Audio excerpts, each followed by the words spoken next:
Welcome to this edition of Culture Mosaic, a weekly culture journal that brings you the latest updates on the Vietnamese cultural and entertainment scenes. In this week's episode, we'll bring you to Lạng Sơn province, a mountainous area in the north of Vietnam, to attend a special class. And in this class, you'll be able to learn the best thing about the local hometown in the most fun and unexpected way. What kind of class is that? Wait and see in our culture and lifestyle segment. Now, moving on to music, a Danish singer and songwriter fell in love with Vietnam many years ago, and he has been on stage performing many songs related to Vietnam with Vietnamese artists. He's acting like a bridge to bring literature and music of the two countries, Vietnam and Denmark, closer to each other. So let's find out more in our On the Mic this week. Last but not least, we'll move to fashion and enjoy the latest collection. First, digital fashion runway in Vietnam by a Vietnamese fashion designer. So stay tuned. We're coming your ways in just a minute. The class that spreads hometown love.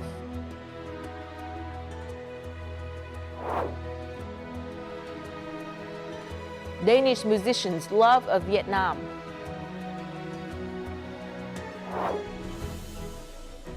First digital fashion runway in Vietnam.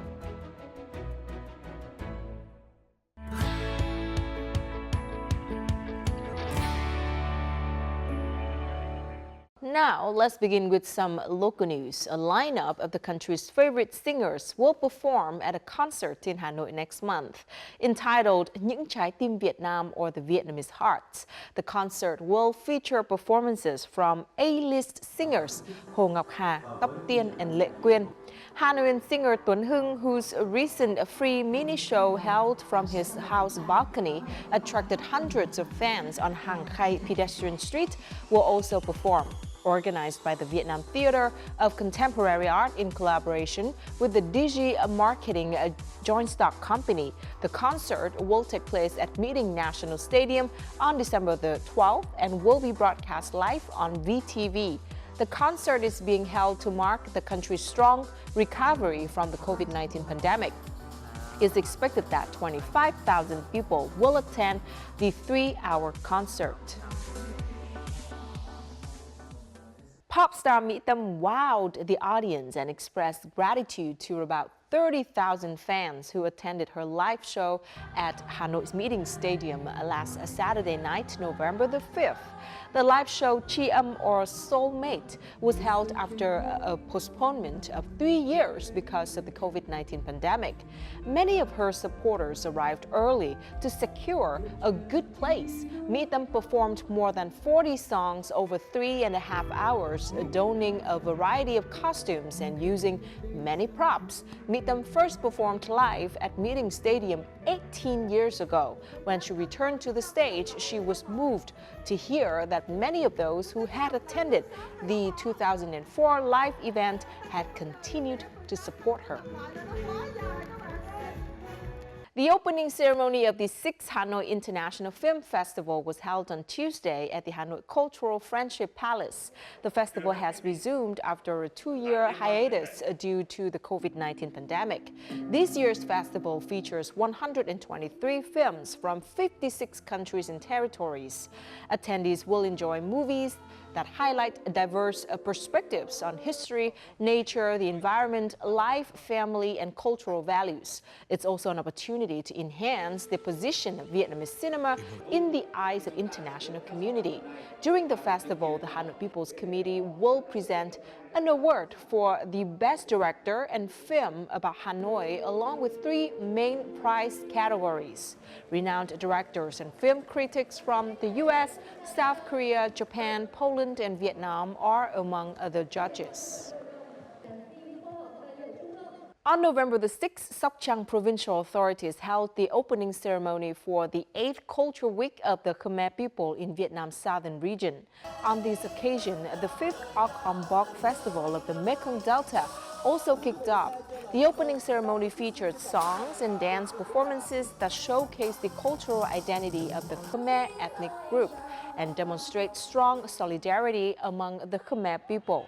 Also on this occasion, the Vietnam Records Institute recognized the Ok Om Bok Festival, which features the Khmer traditional boat race as the festival with the largest number of participants and boats. The Culture Week is expected to attract more than 1,000 artists, artisans, and athletes from areas that are home to the Khmer people. The event is held to promote the local culture of the Khmer ethnic group in southern Vietnam. Ha Long Bay has just been voted by Life Science, a famous scientific news site, as one of the 10 most impressive natural wonders in the world. According to the site, Ha Long Bay is a World Heritage Site and one of the destinations that travelers should not miss out on for its immense beauty. Ha Long Bay is home to roughly 3,000 large and small limestone islands, green vegetation, and clear waters, which combine together to create spectacular and unique scenery. Other world-famous landmarks also ranked in the list include Victoria Falls in southern Africa and Jurassic Coast in the UK.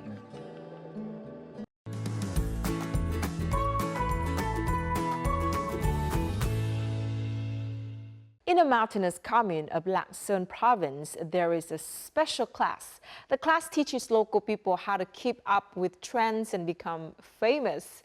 At first glance, the purpose of this class is grand and ambitious, but the reality is quite the opposite. The main purpose of this class is simply for students to love their hometown a little more. Xin chào tất cả các bạn. Các bạn có thấy mình đang đứng ở đâu không ạ? Mình đang đứng ở trước bàn thờ của đồng bào dân tộc Tày Bắc Quỳnh chỗ ở mình.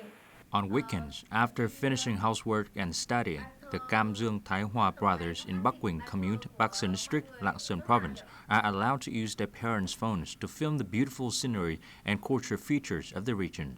The footage is edited by the two brothers into short videos, then their parents post them on social networking sites to promote local tourism. Mẹ ơi, bàn thờ nhà mình là làm từ gỗ gì? Gỗ xoan, gỗ nghiến. Gỗ nghiến hay gỗ xoan? Gỗ nghiến cả hai gỗ, ở trên là gỗ, các cột kia là gỗ nghiến để nó chắc, còn trên là gỗ xoan. Since the children started making videos and posting them on social media, they have gained knowledge about their local culture that they didn't pay attention to before. The Hoa brothers learned how to write scripts, films, and edit videos from a class on promoting tourism organized by the Japan International Cooperation Agency, JICA, and the People's Committee of Lạng Sơn Province. Thanks to those classes in Bắc Quỳnh Commune, for the past few months, people have come across images of children or even busy people like Miss Cho, a high school teacher, going to the rice fields to shoot clips to promote the beauty of their homeland.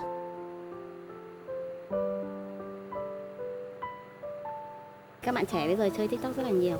Thì mình không biết gì thì sẽ khó đối thoại với các bạn đấy, nên là cũng muốn tìm hiểu một chút để xem là trên TikTok các bạn thường xem những cái gì mà mình đối thoại với các bạn đấy dễ dàng hơn. Cái thứ hai nữa là quê hương có rất nhiều cảnh quan đẹp, tuy nhiên là cái việc quảng bá còn ít, đôi khi chỉ là một cái ảnh nào đó thôi, thế mà tôi đã làm TikTok. Bắc Quỳnh Commune is a beautiful and peaceful basin. The majority of people in the commune have maintained the original traditional houses from the past. The people here hail mainly from the Thai ethnic group. Locals' main source of income comes from farming and craftsmanship. After schools, the children often help their parents with choirs. However, on some weekends, children or even adults in Bắc Quỳnh clear the schedules to attend classes about local tourism promotion, which are organized by the Japan International Cooperation Agencies in cooperation with the People's Committee of Lạng Sơn Province. Thì ngày hôm nay thì anh sẽ cùng đại diện cho dự án sẽ cùng giới thiệu với các em một số cái nội dung mà chúng ta sẽ tìm hiểu về du lịch, để sau này các em sẽ biết nhiều hơn là thế nào là du lịch và làm du lịch ở địa phương là như thế nào, đúng không? The classes feature a variety of topics such as the potentials of the locality and how to promote the beauty of locality on social media. Thì món ăn truyền thống nhất là bánh dày lá ngải. Nếu nói về bánh chưng thì hầu như là ở đâu trên Việt Nam thì cũng là bánh chưng rồi, nên không thể gọi là đặc sản của làng được. khi học cùng tất cả các bạn trẻ con này chị có ngại không? Chị không hề ngại vì là những người dân bình thường như chị rồi các bạn trẻ, các bạn rất là nhỏ thôi, đấy, lớp 5, lớp 6. Đấy, nhưng mà chúng ta có trách nhiệm thì ai cũng có thể làm được từ những cái việc nhỏ nhất. The classes have attracted a large number of students in the area. Parents encourage their children to go to the classes to develop tourism services for their families and promote the image of the village to tourists. After only a few lessons, the students start filming and making their own videos. Đây em, bây giờ nhá, chúng ta sẽ tưởng tượng chúng ta sẽ làm một cái cảnh mở đầu, đúng không? Thì là làm thế nào mọi người có cái hào hứng nhất để xem video tiếp theo của mình. Rồi bây giờ chúng ta làm nhắc một lần nhá. Nào, làm nhắc một lần nào. 2, 3. Xin chào tất cả các bạn. Hôm nay các bạn hãy cùng theo chân chúng mình đi tìm hiểu cách làm bánh lá ngải. Hãy cùng theo chân chúng mình nhé. In the village, there are also many groups of women who gather to demonstrate the progress of cooking certain dishes to tourists who want to learn about local cuisine. As such, in this lesson, the children get substantial help from the women in learning about wormwood cake, a traditional dish of Bắc Quỳnh. Nếu mà không có ý tưởng thì mình làm nó sẽ không có bố cục rõ ràng. Ví dụ như là một video về các nhà sàn chẳng hạn, chúng ta lại làm từ những chi tiết mà nó không liên quan hoặc là không liên quan đến cái nhà, như việc nói về cái tủ lạnh như thế nào, cái mâm như thế nào. Đấy thì là phải lên kế hoạch và bàn luận với nhau về bố cục cũng như là ý tưởng để làm cho văn bản thêm phù hợp và có tính sáng tạo hơn.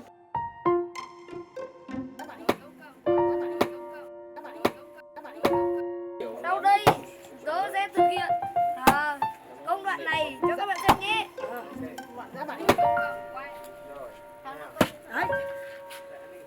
Chắc có nhận đừng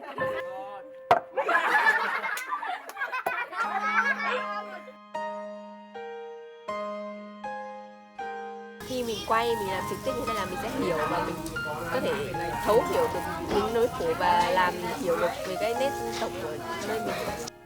Although the students in the class still have a long way to go before they can become professional YouTubers or TikTokers, the adults in the village still try to encourage them to attend these classes.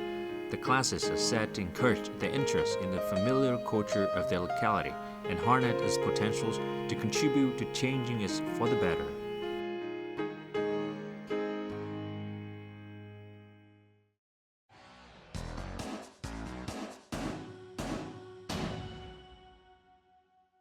Michael Moller, a famous Danish musician and singer, performed at a recent musical event in Hanoi that was held to celebrate the 50th anniversary of the establishment of diplomatic relations between Vietnam and Denmark.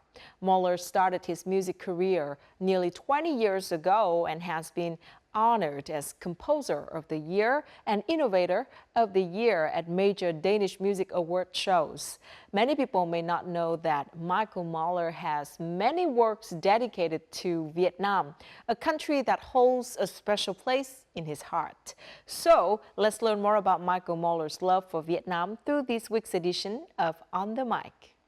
She calls me by my nickname to chase the evil spirits away.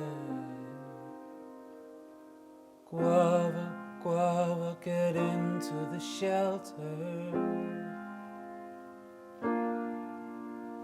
Guava, guava, we won't perish this way. And then we escape. These touching lyrics about the struggle of the people of Hanoi in the historic war against the US were written and sung by an artist from a faraway Nordic land. Michael Moller has a special connection with Vietnam. He is one of the few European artists who have been to Vietnam many times and undertaken many musical projects here. In November 2022, Michael Moller came to Vietnam during the official visit of Crown Prince Frederik of Denmark. Along with his band, The Mountains, Moller performed songs inspired by Vietnam that evoked many emotions in audiences from both nations. Thank you so much, Michael Moller, for spending your time with On the Mic. Thanks for having me here. First of all, congratulations on the success of the recent show at the Vietnam Opera House. Thanks. How was it? It was fantastic. I mean, it's intense to come on stage and play only 3 songs. We're used to playing an entire concert. So it felt very, very intense, but it went really well. Couldn't have worked much better, I think. Right, and I believe that this is not the first time that you perform in Vietnam, right? Far from it. I've played here quite a lot. This is my 9th time here. So it just kept coming back from 2007. I was here the first time. Well, we also played with Caprice, my band. Right. And in between, I've been here 7 times, so I've gotten to know Hanoi so well in a completely different way, more than just a tourist who pops his face in. I see. COVID, of course, made it hard to come back. Before that, I almost had the tradition of being here nearly every year. So it's hard to be away from something you really care about. Yeah, Really that brings me to the second question. What is it in Hanoi and Vietnam that makes you keep coming back so many times like that? I love the culture, more or less every aspect of the culture. I really love cities where there's a lot of life, and Hanoi you just have so much life everywhere. You can you walk out in the morning and everything smells like pho. I love walking around in Hanoi. I never get tired of it. So how did you take inspiration from Vietnam and put it into your songs? I took a lot of inspiration from 2 books. When I was here the first time, we were interviewed by a journalist. I just asked her which book should I read, and she mentioned The Sorrow of War. Well, may I interrupt you? Yeah. Why do you want to know more about Vietnam through books? I mean, I studied literature at university. I mean, I love reading. It's always interesting when you go somewhere to try to understand the culture you're in. She mentioned Bao Ninh, The Sorrow of War. And then I traveled around Vietnam and just read it. So it moved me a lot. And I was supposed to work with the Quoc Chung. So I kind of used some of those words and some of that inspiration. This is the second book, the book I'm holding, The Mountains Sing by Nguyễn Phan Quế Mai. And this is also another book that you got so much inspiration from, right? Yeah, even more. Even more. Yeah. A friend of mine told me about it, new big novel about the American war here. Sounds really fascinating. So I bought it in the one bookstore in Denmark that had the book and started reading and really loved the language of it very quickly. And these descriptions of Hanoi were just so, I could sense it, I could feel it, I could hear the sounds. I think she portrays that really well.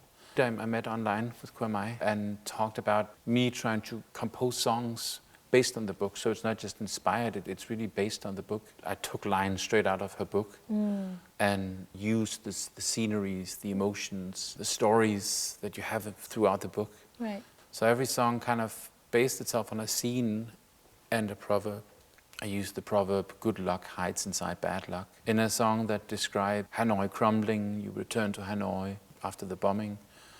And she had this beautiful description of covered in brick, or another one, a soft rain penetrates the earth better than a storm. So I wrote this song about the young character in the book, Huang. Her mother comes back from the war, is of course completely damaged by this war and completely shut in herself. Right. And this description of the daughter trying to reach out to her mother slowly. I think everybody knows the feeling of trying to reach someone you love that is just not responding. So beautiful. If war is a wound and peace is a scar, how can I bring back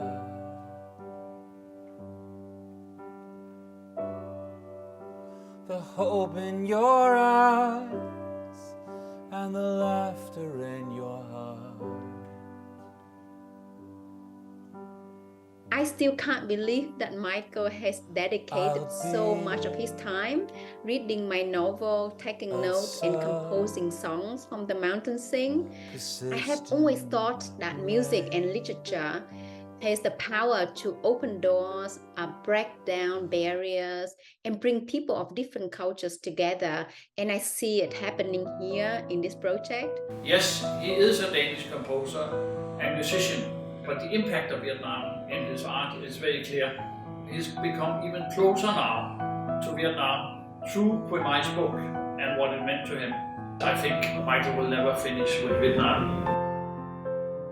I mean, the two books that you love and you put into songs, I think, in my opinion, reflect Vietnam in the past. It's very sad. It's really sad. I've always had an easier time musically working myself into darker or more melancholic settings than happy songs. We did the premiere of the first songs in Copenhagen. Quay Mai was flown into Copenhagen, where we did a talk at a literature festival. She did a talk. And then I played these songs for the first time afterwards. And people were crying, and it's not, I mean, a lot of people were really crying. Right. Yeah. And that's also wonderful to be able to move people and bring these kind of stories and emotions out. Yeah. And just more or less, now I made 9 songs so far. That will make an album, right? Yeah, I just need a couple of more songs. But my dream is to make an album and hopefully come back here and record some traditional Vietnamese instruments. So now I want to ask you about your relationship and your friendship with Vietnamese musicians like Quốc Trung and Chí Minh, and you collaborated with them in different projects, right? Is the music coming out from those projects different from the music that you usually do in Denmark? It's been very different. I'm a bit sad that we never managed to get more of it out, because it was some different music. And of course, with the first time with Chung, we also worked with a lot of Vietnamese instruments. That was the first time I worked with these instruments. It's just fascinating to work with instruments that you're not used to. It opens your ears in a different way. Even though I live far, far away, Vietnam is a part of my history now. My last 15 years, it meant a lot to me. It would be nice to kind of take these instruments and kind of bring them back and show Danish people I went to this country, I love this country, and listened to some of the great sounding instruments they have in this country, in Vietnam. So that's my hope. Thank you so much for your time and your interesting sharing. Yes, bye. Thanks for having me. We watched the city burn from inside a mountain cave, and the bombs hit Hanoi for 12 nights and 12 days, and turned it into a fireball in front of our eyes, while the villager kept our spirits alive. We won't forget their kindness, like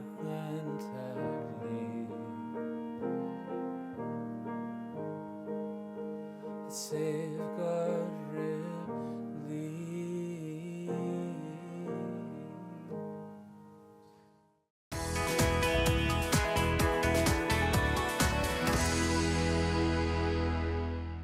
Have you ever imagined what a digital fashion runway looks like?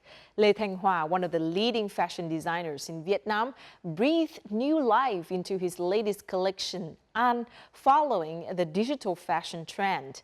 Every detail of his Vietnamese designs were replicated in virtual space, creating great sensation among fashion lovers. So let's find out about the unique combination between technology and fashion in connecting cultures.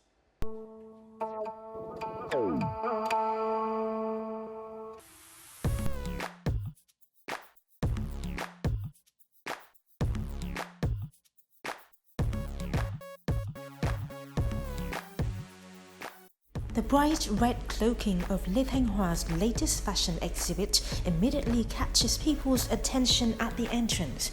With the theme Inner Peace, in his latest collection, Lê Thanh Hoa incorporates both traditional Vietnamese and modern elements. This unique combination was vividly conveyed not only on the runway, but also in a virtual space, the metaverse, bringing fashion lovers a unique and aesthetically pleasing experience.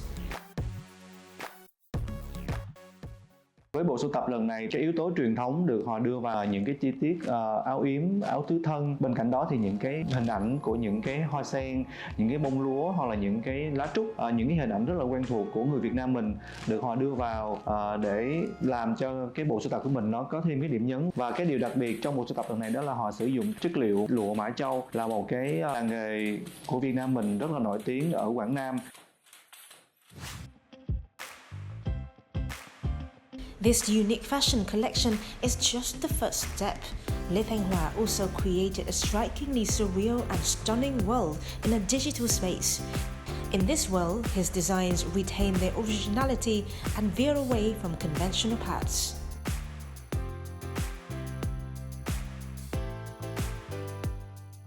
Khi mà mình ra mắt triển lãm kỹ thuật số ở trên không gian Metaverse thì có hai cái ưu điểm mà mình vô cùng thích thú. Một đó là đội ngũ thiết kế lên những sản phẩm 3D với một cách rất chân thực, nó thể hiện rất là sống động và thực tế, từng chi tiết đính kết hay những chi tiết lông vũ vô cùng khó khăn khi thực hiện ngoài đời.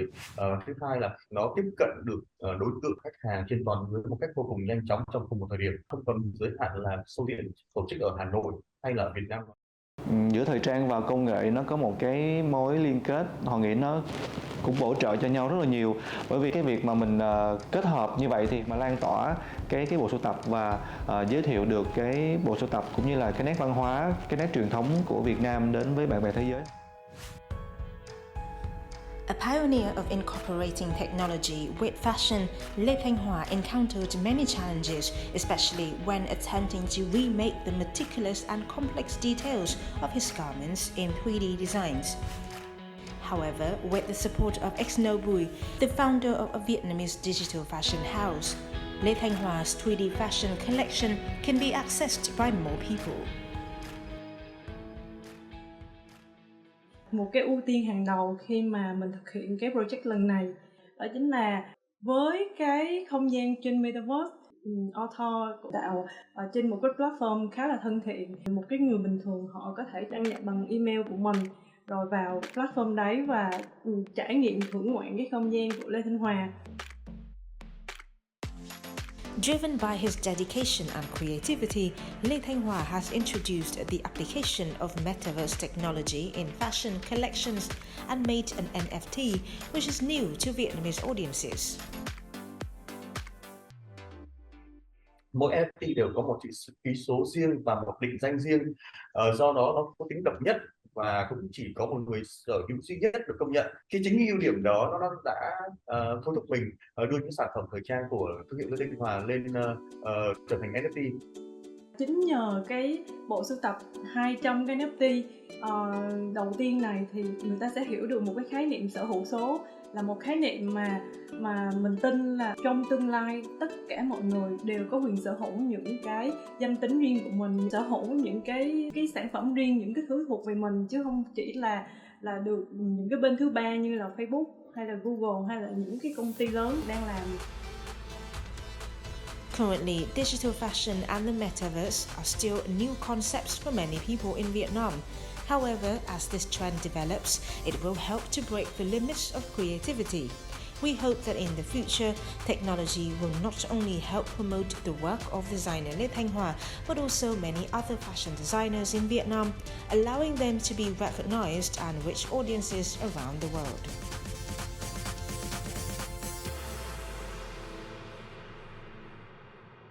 And that is the end of our program. If you'd like to catch us online, download the VTV Go app from your Google Play or App Store, or tune in our YouTube channel at youtube.com/VTV4Go for more of our programs. And don't forget to join us next week for another episode of Culture Mosaic. Goodbye for now.